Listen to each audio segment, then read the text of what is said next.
வணக்கம். ஒரு சுவையான சக்கரவள்ளி கிழங்கு சைட் டிஷ் கறி பண்ணுறேன்.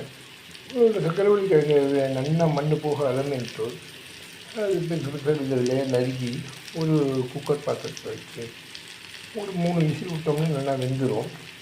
அதை தோலி ஊற்றி தனியாக வச்சுக்கணும். லைட்டாக கால் உப்பு போடலாம், கொஞ்சம் போட்டு வதக்கி வச்சுக்கிட்டு ஒரு உரித்து ஆயில் அப்படி தான் எடுத்து வச்சுக்கிட்டு ஒரு கடுகு 2 பெருங்காயம் உரப்பு வேணும்னா போட்டுக்கலாம், இல்லை வேண்டாம்னா ஒரு பச்சை மிளகா போட்டுக்கலாம்.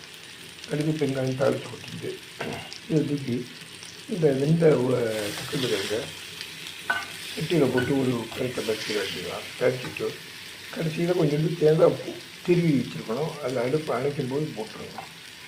இதில் வேணும்னா ஒரு நாட்டு சர்க்கரை ஒரு 1/4 டீஸ்பூன் போட்டுக்கலாம். அடுப்பு அணைச்சாச்சு. தேங்காய் துருவல் போட்டேன். ஒரு 1/4 டீஸ்பூன் நாட்டு சர்க்கரை துளி. அது சுகர்பா ஒரு 2 பீஸ் ஒரு பீஸ் சாப்பிடலாம்.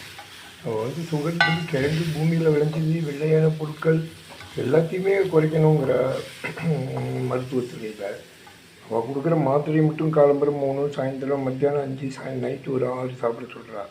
அதெல்லாம் வைத்தியத்துக்கு ஏற்றதுன்னு இல்லைங்கள முடியாத பட்சத்துக்கு போய் சாப்பிட்டுருக்கோம். இருந்தாலும் கிழங்காக இருந்தாலும் ஒரு 2 பீஸ் சாப்பிடலாம். வாழைக்காய் வாயுங்கிறா, பூமியில் விளைஞ்சதெல்லாம் கிழங்கெல்லாம் எல்லாமே ஒரு கெடுதல்னு சொல்கிறார். அது 100% இல்லை. அந்த காலத்தில் இது எல்லாமே கலந்து சாப்பிட்டு நல்லா உழைச்சா, அந்த காலத்தில் வேலை செஞ்சால் தண்ணி குடிக்கணும், அது பண்ணால் இது பண்ணால் வீட்டு வேலை செஞ்சால். இப்போ எல்லாமே நம்ம அலுவலகத்துக்கு இருவரும் போகிறதுனால இப்போ வந்து வேலை கம்மியாக போகிறதுனால அலுவலகத்தில் கம்ப்யூட்டரில் உட்காந்து பகலாக அவள் வேலை செஞ்சுட்டுருக்காத வெளியே உடல் உழைப்பு கொஞ்சம் குறைஞ்சி போச்சு. அதனால தான் இப்படி எல்லாம் ஆயிடுச்சு வெளியே.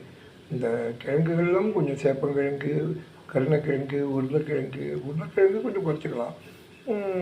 வாழைக்காய், சக்கரவள்ளி கிழங்கு, அது காராக்கருணை, அது கருணக்கிழங்கு, காராக்கருணை, சேனாயம்பா, அது எல்லாமே கொஞ்சம் கொஞ்சம் வாரத்தில் 2 நாள் 1 நாள் சேர்த்துக்கணும். ஃபாஸ்ட் ஃபுட்டு உலகத்தில் இந்த மாரி கறிகளும் சேர்த்துட்டா தான் உடம்புக்கு ஹெல்த்து. அந்த காலத்தில் அவ்வளவும் சொல்லி வச்சுருக்கா. சக்கரவள்ளி கிழங்கு என்னோடய சஜஷன் இது. ரைட்டாகவும் இருக்கலாம், தப்பாகவும் இருக்கலாம்.